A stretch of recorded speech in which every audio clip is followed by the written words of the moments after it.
अस्सलाम वालेकुम दोस्तों, तुसीं देखदे पे लुड्डन पंजाब टीवी ते मैं तुहाडा मेज़बान मोहम्मद अहमद। सब तो पहले जनाब अपने चैनल लुड्डन पंजाब नूं करना सबसक्राइब, बैल आइकन नूं करना प्रेस ताकि मेरी आने वाली अच्छी और बेहतरीन वीडियो मेरे वीर वेखन सब तो पहले। जनाब अज वाइस सबसक्राइबर की वीडियो लैके आया भाई जनाब मोहम्मद अब्बास ने सऊदी अरब च बैठे ने जनाब। उन्होंने ऑनलाइन जनाब यह गां खरीदी सर जनाब और ऑनलाइन जनाब उन्होंने पेमेंट कराई। पेमेंट जनाब अज कढ़ा के तो जनाब गां जनाब पैसे कराते सी जनाब हफ्ते वाले दिन। दो छुट्टियां आ गई विचों ते अज सोमवार है, अज जनाब पेमेंट कढ़ाई है तो यह जनाब गां जी है ये हुण लोड कराने ये भाई सऊदीया च बैठे ने मोहम्मद अब्बास। तो ये फैसलाबाद दे नाल चक है चुमरा, चुमरा चक के जनाब उत्थे जा रही है। तो उतों उन्होंने छोटे भाईए का नाम है वा दूजा मैनू भुल गया वा वो जनाब वड़ैच ने। तो उत्थे जनाब ये जा रही है तो अल्लाह पाक उन्होंने नसीब च करे उन्होंने लैड़ियाँ करे और इन्होंने खैरी मेरी मंजिले मकसूद ते लै जाए। छड्डो जी जनाब इन्होंने लै चलिए अल्लाह के सपुर्द करके रब रखा जनाब। यह जनाब ये चौक है जनाब तो साफ करके जनाब तो अल्लाह के सपुर्द जनाब अज तीसरा दिन सूई नूं है।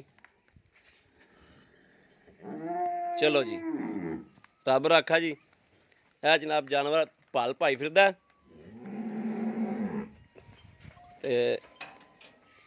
ये पल भी जनाब एक जानवर का गहना होंदा है। अल्लाह पाक इन्होंने खैरी मेरी जनाब मंजिले मकसूद ते लै जाए। अल्लाह पाक इन्हों ते खैर करे, आपकी रहमत करे। अल्लाह पाक उन्होंने नसीब च करे।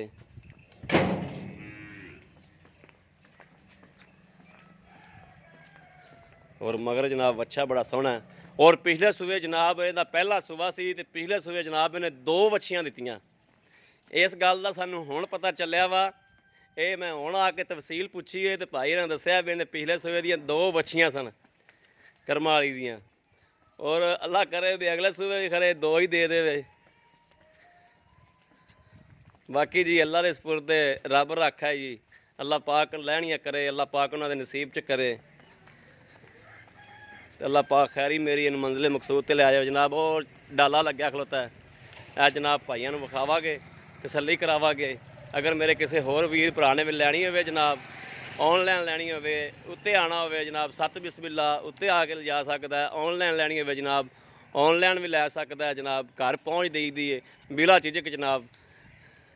जनाब कोई टेंशन नहीं, अल्लाह के सपुर्द करके रब राखा करके इंशाअल्लाह खैरी मेरी अल्लाह पाक इंशाअल्लाह किसी नाल कोई धोखा नहीं, कोई फ्रॉड नहीं।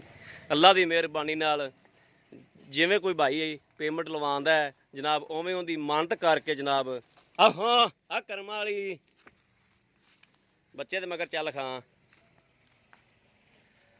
जनाब उवें जनाब उहदी मानत करके जनाब उहदे घर जानवर पहुँचाईदा है। इन्हूं बच्चा विखा सो यार, बच्चा पहले वड़ गया, बच्चा विखाओ सो आ कर्मा वाली तगड़ा भी हो अल्लाह दे सपुर्द अल्लाह दे सपुर्द अल्लाह दे सपुर्द अल्लाह दे सपुर्द रब रख। यह जनाब पराली पा के तसल्ली नाल जनाब यह तसल्ली नाल पराली पाती जनाब। अल्लाह पाक इन्हूं खैरी मेरी मंजिले मकसूद ते लै जाए।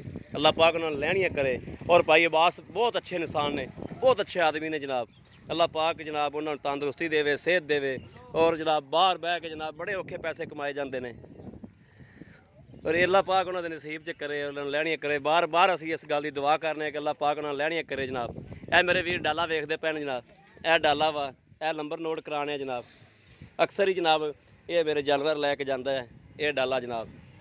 और अगर मेरे किसी वीर भरा नूं जनाब जानवर चाहिए वे रबता कर सकता है 0307 00 15 881 यो जनाब व्हाट्सएप नंबर है, यो रबता नंबर है जनाब। बाकी उम्मीद करा कि साडी अज वाली वीडियो मेरे वीरां ते भरावां नूं पसंद जरूर आएगी। अगर पसंद आए जनाब कमेंट लाइक शेयर आदे वीर नूं जरूर करते रहो ताकि तुहाडा वीर जनाब बाहर फिर के तुहाडे वास्ते जानवर लैके हाज़र होंदा रहे और इस तरीके जनाब आदे वीरां नूं जानवर खिलांदा रहे। बाकी इस वीडियो तो जनाब जनाब ड्राइवर साहब ने भाई जी इधर माड़ा क्रैश की नाम की अपना तारक वईद जी जनाब अल्लाह सपुर्द करके लैके चले ने जी। बाकी जनाब इस वीडियो तो आदे वीर नूं इजाज़त। अल्लाह निगहबान, पाकिस्तान जिंदाबाद।